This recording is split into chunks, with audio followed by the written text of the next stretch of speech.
took the podcast outside and met up with Michael Reyes, better known as Reyes Poetry, for a walk through Southwest Detroit. As we moved through the neighborhood, he shared pieces of his journey, from growing up in Saginaw to creating in Germany and living in Spain. We talked about building culture, what it means to be a global underground ambassador, and the responsibility that comes with that title. While Reyes continues to use his platform to uplift the next generation of artists, I'll continue on my journey of passing out the Motor City crowns.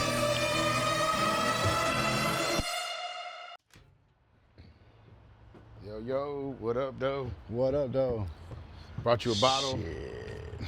Some Head of Duda tequila. Man, that's fucking dope, man. Yeah, bro. So That's good, man. this is how we start off every podcast. I've been visiting, making sure I bring gifts. But we don't want to walk in the street with this, so we're going to set it over here. We'll come back for it. I think it'll be there. I don't think anybody will take it. All But- right, all right, bet. so what we doing? All right, so I got a little bit of questions and stuff. Cool. Get going. So, Reyes, you've been on a bit of a podcast tour of late. Yep. So we're going to take this opportunity with this episode to serve as a moment to reflect on your journey as an artist and as a director and everything in between. Cool.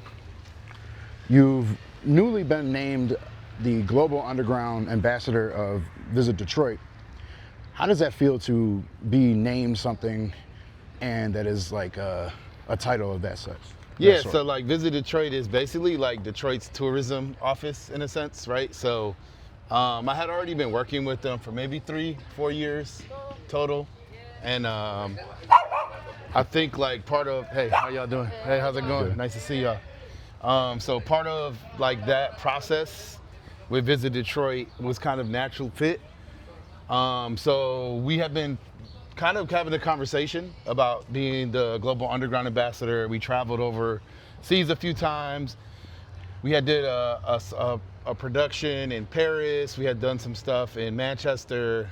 We visited Burnley. So I think for me, it was a natural fit, right? So it was of course my neighborhood has a lot of dogs. Yeah. But it was a natural fit, you know, like being in the industry for so long, working in nonprofit space, working in cultural space. And I think Detroit's biggest export, right? We always talk about cars and Motor City, but the biggest export obviously is culture. Yeah, and so culture. I think like having the opportunity to share Detroit culture, to share Detroit music, but also when people are coming into town, kind of allowing them to understand the landscape of Detroit and kind of like the nuance of our city and how we represent music, art, and culture in the city, in the pockets and the corners and the spaces you may not find if you just do a Google search or a Right, Chat right. GPT search nowadays, right? So You're bringing it to them.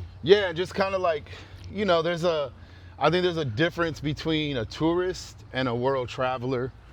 And like a world traveler to me is somebody that goes to a place to learn, to experience, to like intake.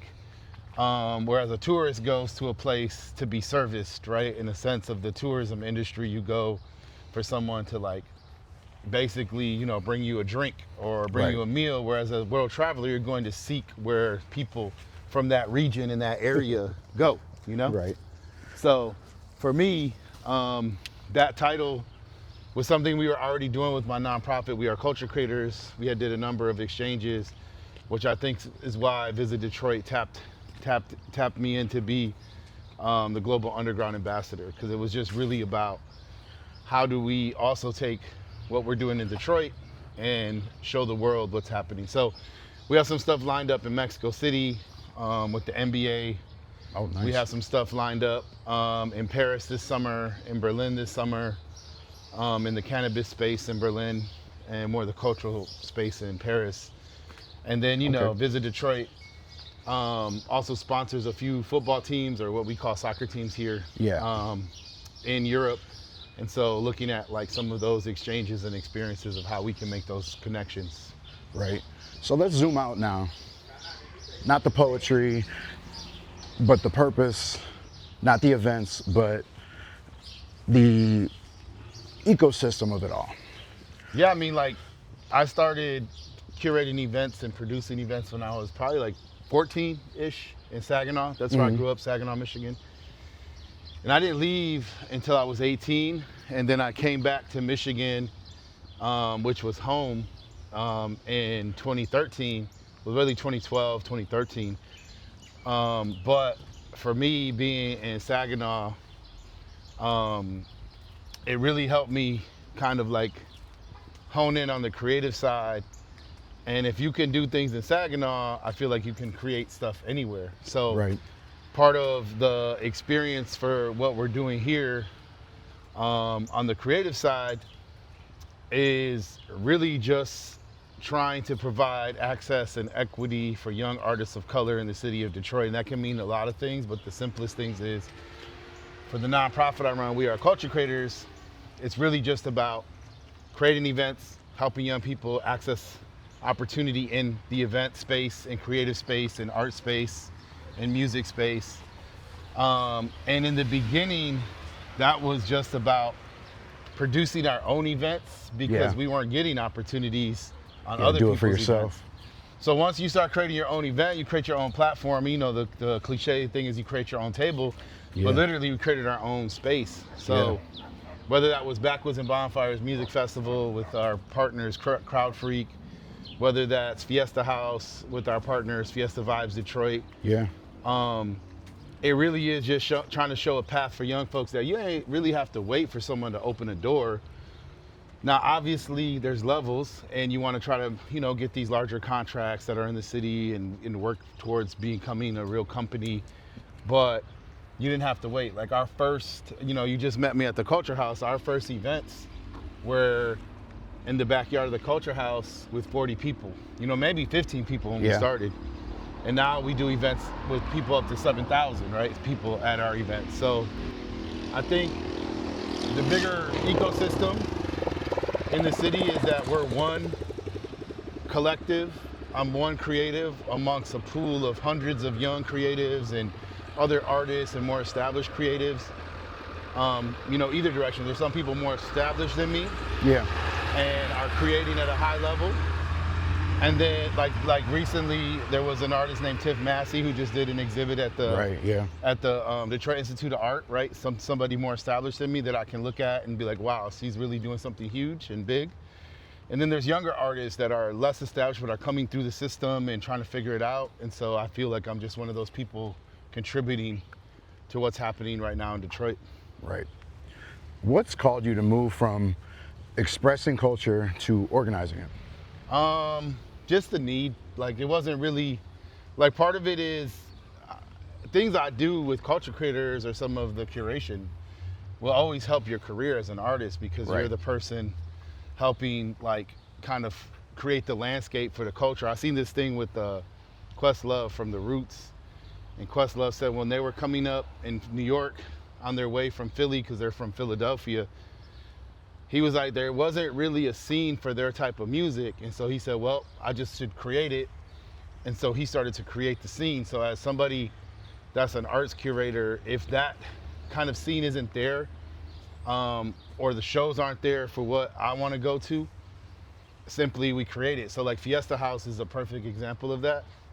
We were going to a lot of EDM shows, house shows, but they weren't Latino focused, right? But you'd see all these Latinos there, or Latina, Latinx, or Mexican, Chicano, whatever. For me, I identify as Mexicano, Chicano.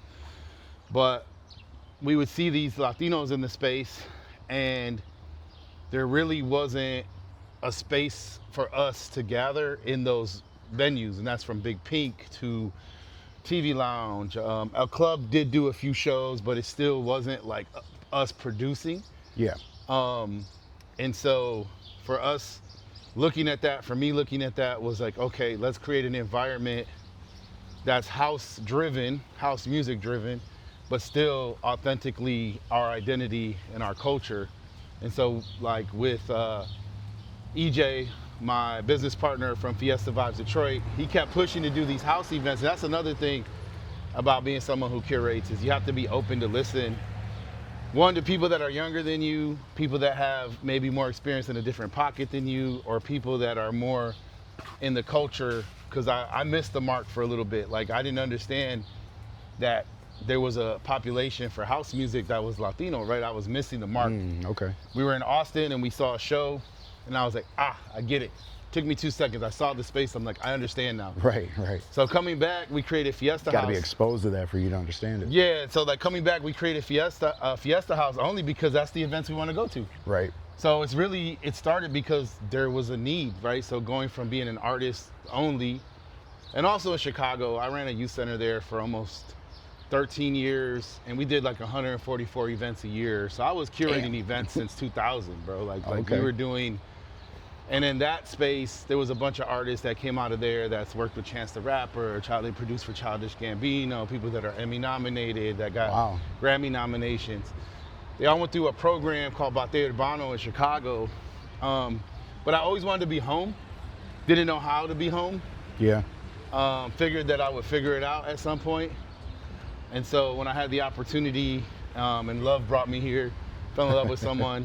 That didn't work out, but I was here and been able to create since then, right? So you never know what your path will be, but it allowed me to be home because I consider Michigan home.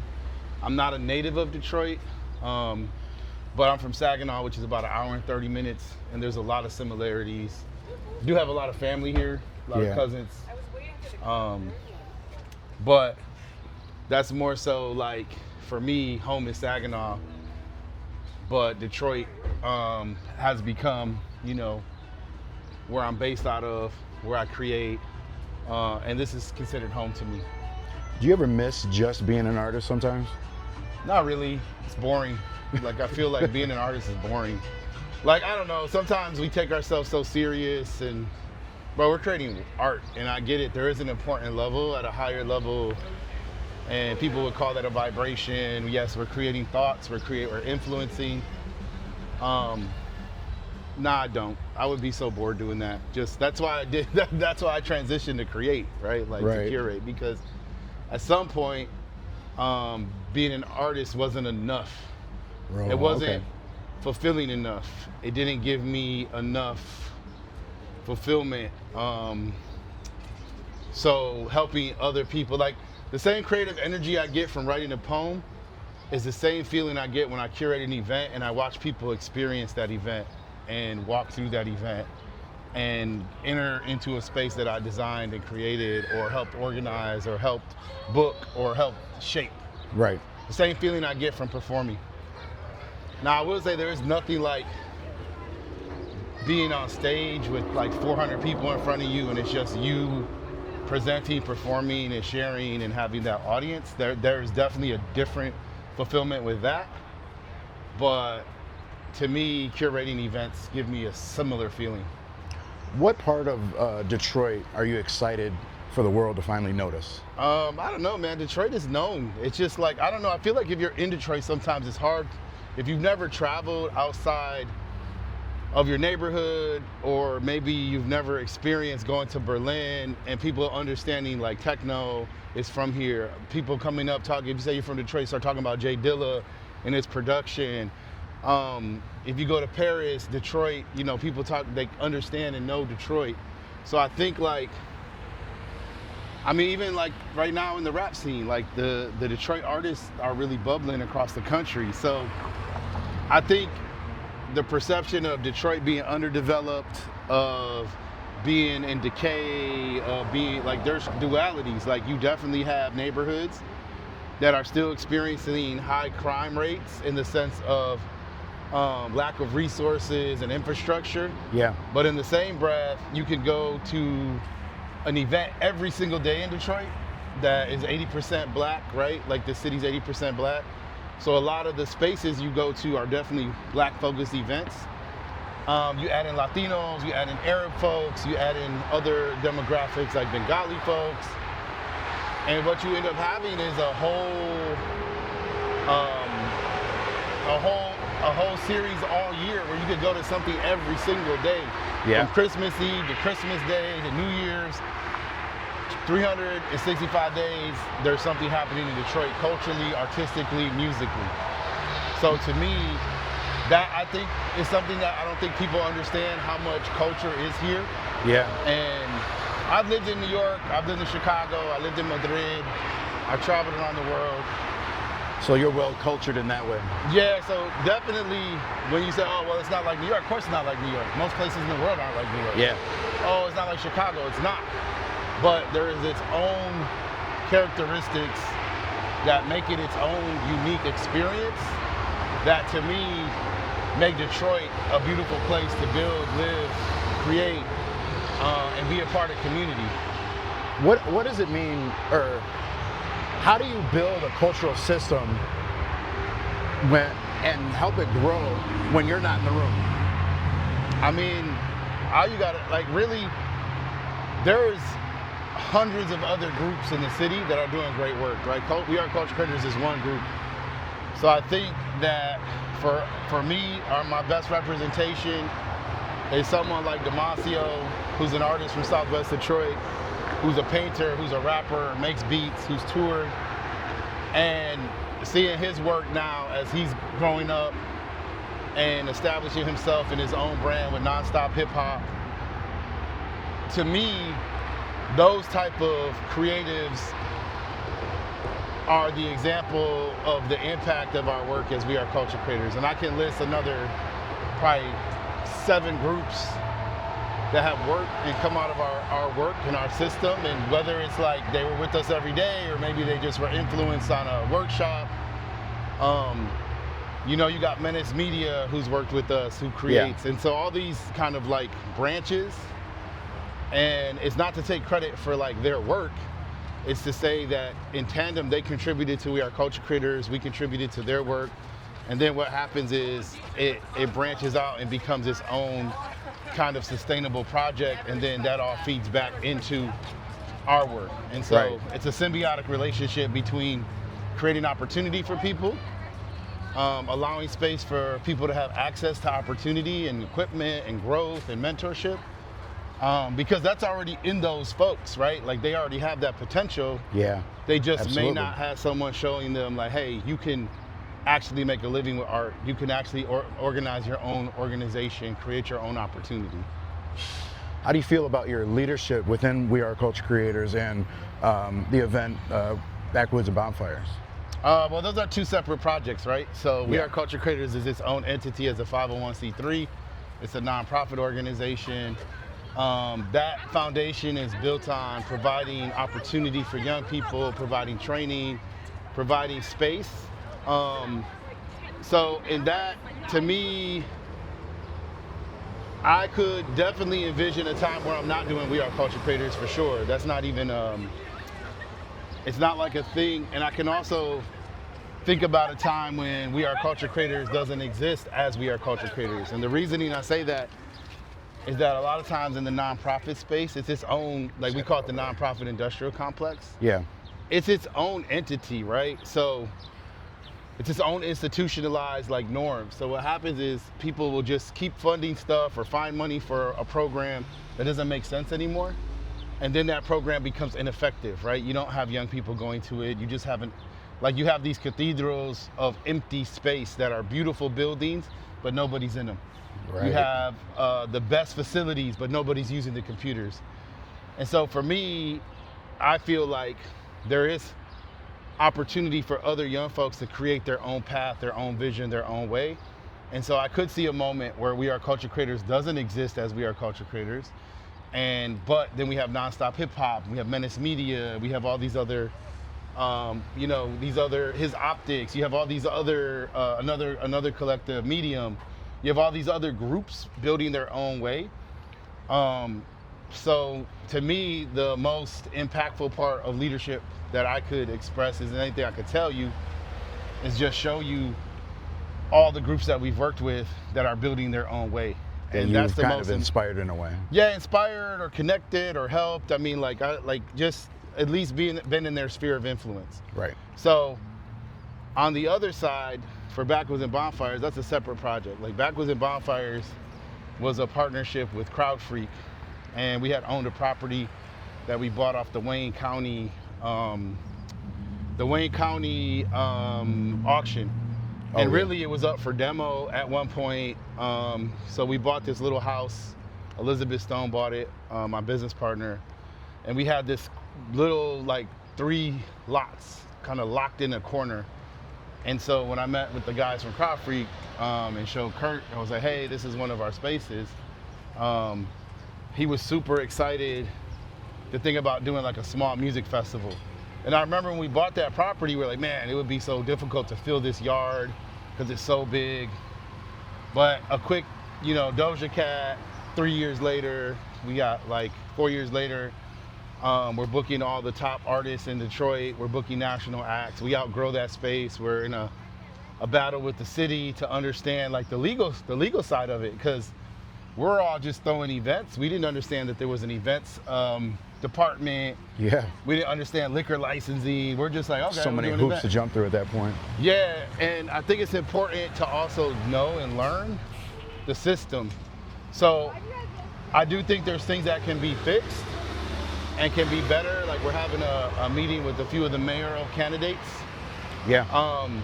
So the conversation for me is like, is there room for young curators, smaller curators, more nonprofit or grassroots curation?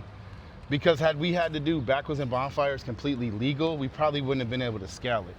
So we had to be illegal in a sense, right? Yeah. But we just didn't know any better. Yeah. So now we're at a point where we're able to present to city council, we're able to put together a plan. When you do an event, you have to show where your ambulance will be, where your wash stations are, how many bathrooms you're gonna have, security, your exits and entrances, your emergency entrance for like a fire truck to pull up. You have to have insurance for up to a certain amount of liability. So for me, part of like learning that system is like, I can't imagine a young, let's say 22-year-old curator in the city saying, I wanna do something to scale the Backwoods and being able to pull it off completely legal. Right. So there has to be a framework, I think, in place for those type of events, and not judged at the same way. Yeah, not judged the same way as, let's say, one of the larger music festivals that take place downtown. This episode of the Motor City Crowns podcast is brought to you by Pingree Detroit, a worker-owned business crafting high-quality, sustainable goods right here in the Motor City. From handcrafted leather bags and accessories to upcycled pet gear, Pingree Detroit is all about craftsmanship, community, and impact. Plus, as a part of the Motor City Crowns community, you get 10% off your purchase. Just use the code CROWNS at checkout. That's CROWNS, CROWNS at checkout. Shop with purpose at pingreedetroit.com. Now let's get back to the show. Throughout the years, you've learned all these skills and lessons as a poet living in different countries and different states. And it's either through out of hard work or necessity. What are some things that you're learning today that make you look back and understand the journey you've been through? I mean, AI is a huge tool, a cell phone. Like you literally have a $1 million company on your hip or in your pocket, excuse me. So to me, like learning the tools that are there and trying to stay current. Like there was a point when I was producing events where there was no social media. Like I'm old enough to you have to do a physical flyer and hand it to people and go to 100 events and go talk to 1,000 people to get like a 5% return on you going out talking to people. So I think just being hip to the social media resources, the more technological tools that are out there, you don't need much to start, right? I mean, at a certain point you can build with a cell phone. You don't even need a laptop at this point. It does help. I didn't own a laptop until this year for almost 10 years. It just got to a point where I was doing so much stuff that I'm like, all right, I should probably get a laptop at this point. Yeah. But I did a lot of my work just from my phone, just because it was, again, necessity. So I think staying current with the technological kind of like currents That's something I learned right away early. Is like if you surround yourself with young folks that can show you and convince you, because I had to be convinced for ChatGPT a year ago. Like I didn't really understand it. Right. And one of my young homies, and he's 10 years younger than me. I knew him since he was 12 though. He was like, yo, you gotta use this tool. And he's always sending me tools, organizer tools. He's always selling me stuff, sending me stuff. He showed me, he said he had ChatGPT like write a script in front of me. And I was like, okay, I understand now. All right, I should be using ChatGPT. So like, you know, for better or worse, I know some people are opposed to using ChatGPT, but to me, it's like when Google came out, people were like, oh, we're never gonna read an encyclopedia again. And in some ways, that's true. Like, Right. growing up, my grandparents had a set of old encyclopedias that I would go through. I haven't looked at an encyclopedia since probably I was 12, maybe. So I think, you know, the resistance of social media, again, it can be problematic, but anything can. Right. Anything can be problematic if you do it in excess, or you don't regulate it, or you don't control, and you overindulge.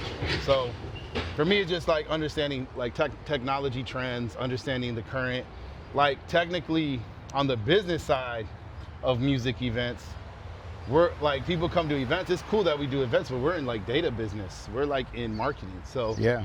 our thing is being able to create creative opportunities for what we would call experiential marketing, Okay. which is people coming out and trying your product and creating, and really in a genuine way creating a relationship with whatever we're working with. So that's like another aspect. It's not just to do events. People are, oh, we just do cool events.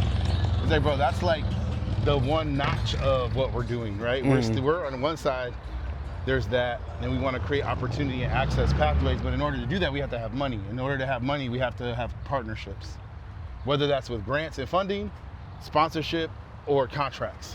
And those sponsorships and collaborations with other organizations and companies, it's really important to, excuse me, it's really important to everything that you do in that aspect.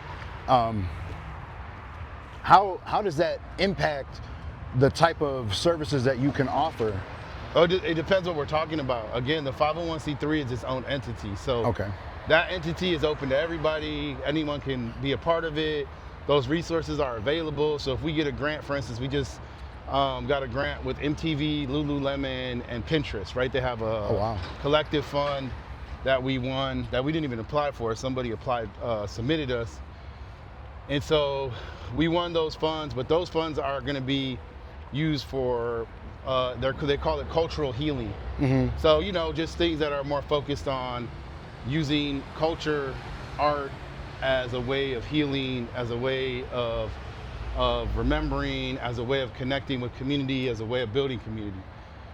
That's different than, let's say, our Head Duda contract, which that contract is specifically a contract to produce, right? And so we're able then to bring young people that we work with or have worked with into the fold, and then we can produce cultural events, and then we have some money based, but that's a contract more than a donation or a sponsorship. That's like actually we're doing something at a high level that we do very well, and providing a service. And what's the service? The service is to get, is to be able to get their product and what they're producing in a genuine level to consumers.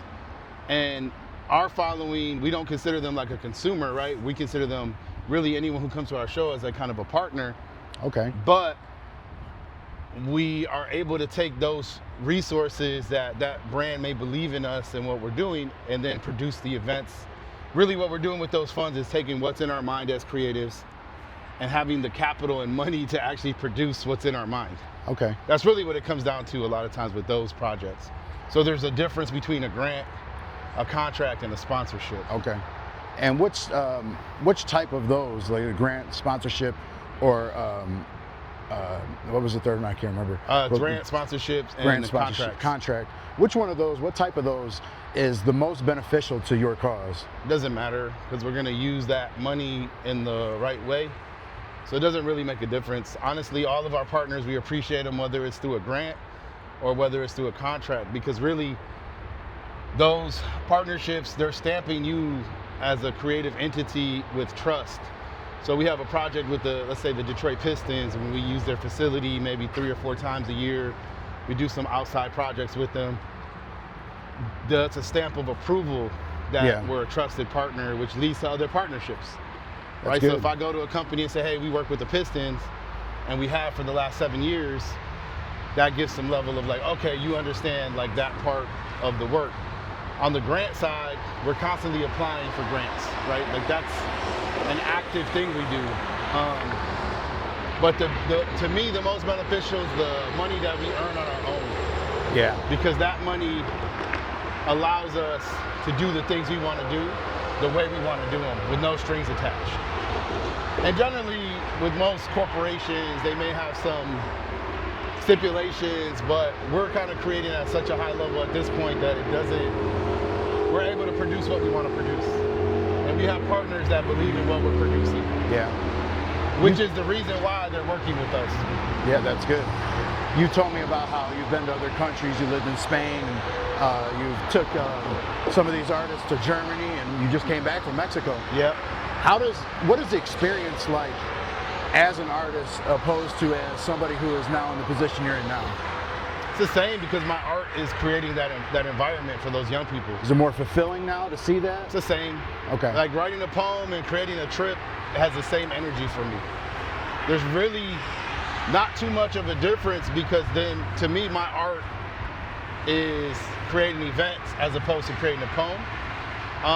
I think there's a little more fulfillment, I would say, in creating a trip, because you're impacting people's lives forever, right? In a sense, that's their first time traveling to Germany. And like, especially in our communities, you have people that they're the first person that has left Detroit in their family. Multiple people, right, that have told me that. So there is, I think that part is more fulfilling, that you're impacting actual people's lives as opposed to writing a poem. But I could also say I've traveled enough with my work to also know that I can write a poem that's also very impactful. So it's very similar. But I think if it's a tangible, like instant gratification to see, you see the impact you make directly with a person traveling for the first time, going overseas for the first time, being the first person in their family to leave Detroit, being the first person in their family to go to Europe. Watch it. You're good, you're good. Cool.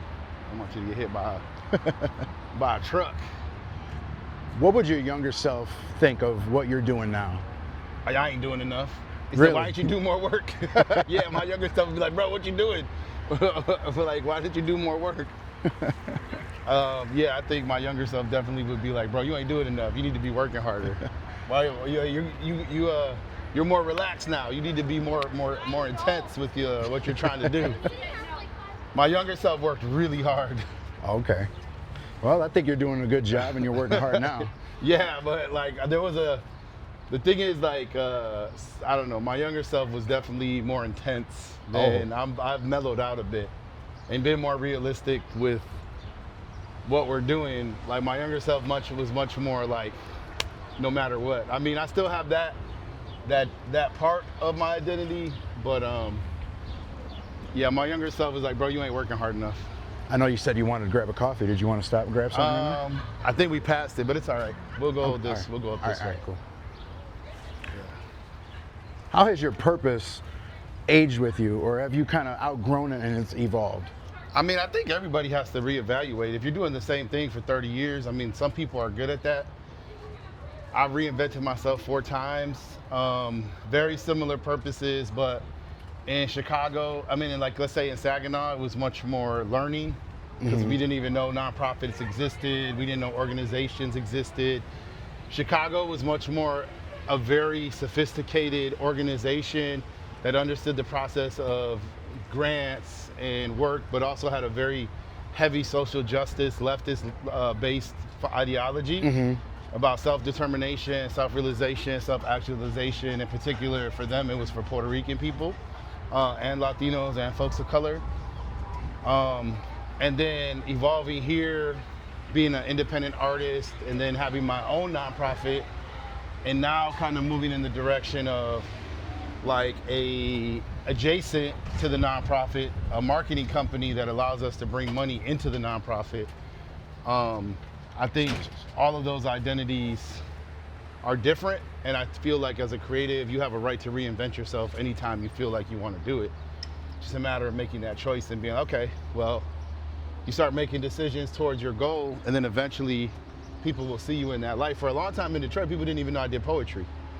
For a long time, just it's in my name, but they're like, why are you calling yourself Reyes Poetry? Because I just wasn't doing poetry for a bit. I just love it. So yeah, so once I kind of got re-inspired and started dropping poems again, because they'd see a poem here and there, like because I would get a gig with somebody or get a gig with a show, and I would post it, but I wasn't creating really new content up until like really this year. Just because I saw that newest one you posted the other day. It was really good. Thank you. Yeah, I think it was the Aztec one, or was it the So like right now I'm just experimenting with Instagram and how to use video and poetry and audio and visuals to produce until I get enough traction again to maybe put a book or a project out. But I'm happy with cool. I'm happy right now with using Instagram and video and audio and visuals to like create what I want to create for the moment. Absolutely. Many people, they chase recognition. You seem to move to impact as many young people as you possibly can. How does that feel to continually help others? Well, I mean, I had a pretty good career arc, so I feel pretty satisfied as an artist. I mean, I always want to do more stuff. So I think like the idea, of course you want to be recognized, right, for your work. Yeah. But for me, being recognized in my pocket of community my sphere of influence, is also like, you know, just as important, if not more. So again, like, I don't think about like a legacy of like, what did I leave if I die? But I do think in the real sense of what we're doing in Detroit, it does feel really good to see so many artists that have worked with us, doing great things, even similar things. Like people would think like, well, they're doing something similar, aren't they competition? Culture Creators never approached any of our work as competition with other people. It was always about collaboration. Absolutely. And don't get me wrong, like we're very competitive in a positive way. Like I might go to one of my friends' show and be like, damn, I didn't produce this, and I'll be mad because I didn't produce the event because it's so good.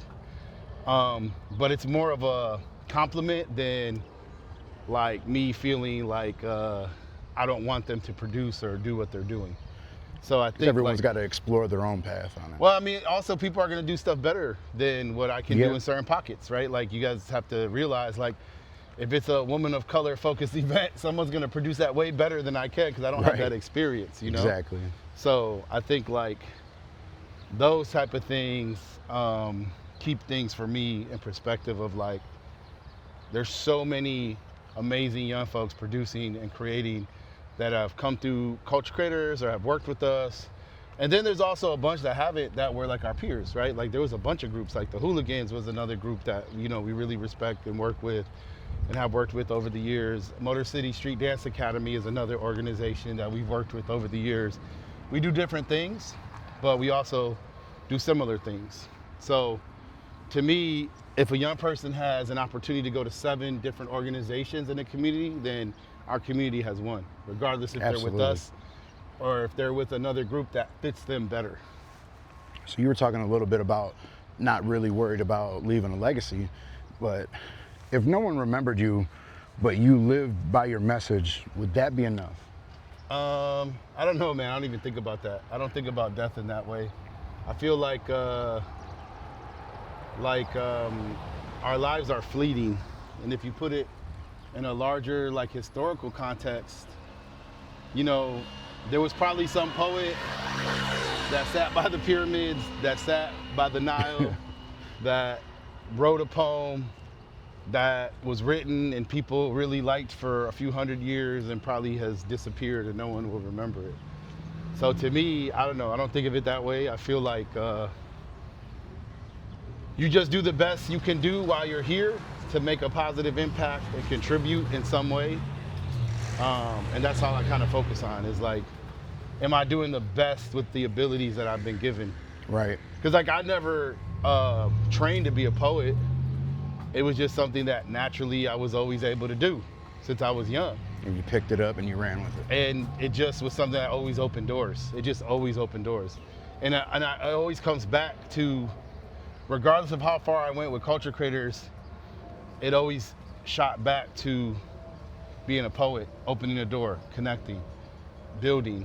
Even my role with Visit Detroit and the Global Underground Ambassador, like I did a poem, because that was what was the most natural for me to do. What is the message that you try to live by? Well, I feel like live and help to live, which is what I learned in Chicago. Whereas like we have a saying like where it says live and let live, which is very individualistic, very isolationist, especially in this political climate. But live and help to live really speaks to me. Let's go this way, get a coffee this way. Absolutely. And then we'll go left. So live and help to live. Like to me, that speaks about humanity, dignity, respect, helping others, creating opportunity for others, building. Because if I help somebody create an opportunity, regardless of if it ever comes back, 90% of the time, something's gonna come back to our work, to our group. And when money isn't your motivator, because it isn't, even though I think, you know, people may look at our work as very commercial on one side, but money's never our motivator. So you'll never, like the conversation, like we've turned down contracts based on it wasn't the right fit for us. We've turned down a lot of money because it wasn't the right fit for us. So to me, live and help to live takes it beyond anything financial, anything that you're exchanging. So that's one of the, how's it going? That's one of the things I live by, which I learned in Chicago, which was from a Puerto Rican organizer and activist that created that saying. So now we're coming to a point of the segment called One More Crown. I Okay. told you a little bit about it before, that to highlight other people that we feel like they've earned their crown, and we're gonna shout them out. Yeah, I would have to say Damasio Soto. Damasio, Right? Damasio. I had him on the podcast before. Yeah, so so he's okay. great. Everything he does, I love his music, I love his art. I've got a few pieces. I know you talked about before that he had just put out that record, Yeah. and put it on vinyl. I definitely wanted to pick that up. I just didn't have a chance to. Yeah, so we've be doing that soon. Yeah, we put his record on vinyl, and just a dope artist all around, creative. Hey. Super dope performer, but also is the best rapper. If you talk about legacy and you say like, what would you want to leave, and if he is the only thing that has come out of our work as we are culture creators, and he is the only representation that people see of our work, then we have won. You know, That's good. Yeah. So the person I want to shout out, her name is Veronica Scott. She's the CEO and founder of Empowerment Plan, which they help out the homeless. So it started out in, I think it started out in Midtown, and then they moved to Corktown at Pony Ride. And it was all about making coats that turn into sleeping bags. Oh, that's cool. So one of the people she helped out came to her and said, hey, you know what? We don't really need all these exactly. We need jobs. She said, all right, well, I'm gonna hire you. I'm gonna hire more homeless people. Get you guys going in this way. So I want to shout out Veronica, because I think she's doing a great job, and she's gotten a whole bunch of grants to expand that and hire more people into her business. Cool. So Reyes, what's next? We have so much stuff. We have a new studio opening, hopefully by the end of the summer. We have a whole host of summer events from, like our big thing right now is bringing artists from Mexico to here and bringing artists from here to Mexico. So we'll be doing 3 more of those exchanges by the end of the year. Be back out in Europe, hopefully. Well, one of our DJs will be back out there. But I think opening the studio and getting that solidified and finishing some of our projects that you visited, from the Culture House to the Photo House to another project called the Farmhouse. Okay. How can people get a hold of you, follow you? Yeah, just everything is at We Are Culture Creators on Instagram. All our socials are We Are Culture Creators, all spelled out. We Are Culture Creators. And then if you want to connect with me personally, it's Reyes Poetry, just Reyes Poetry. So Reyes, I want to thank you for coming on the show. Yeah, for sure. The impact that you've had and the influence you have on your community, the artists, that everybody around you, uplifting others, you've truly earned your crown. So I want to congratulate you on that. Appreciate it, bro. I'm your host, Robert Solano Sanchez. This is the Motor City Crowns podcast, where passion reigns and excellence is crowned. We'll see you next time. Thank you, man. Appreciate that. Appreciate you, bro. Got some coffee, got some food, something. Come on. You going in here? Yeah.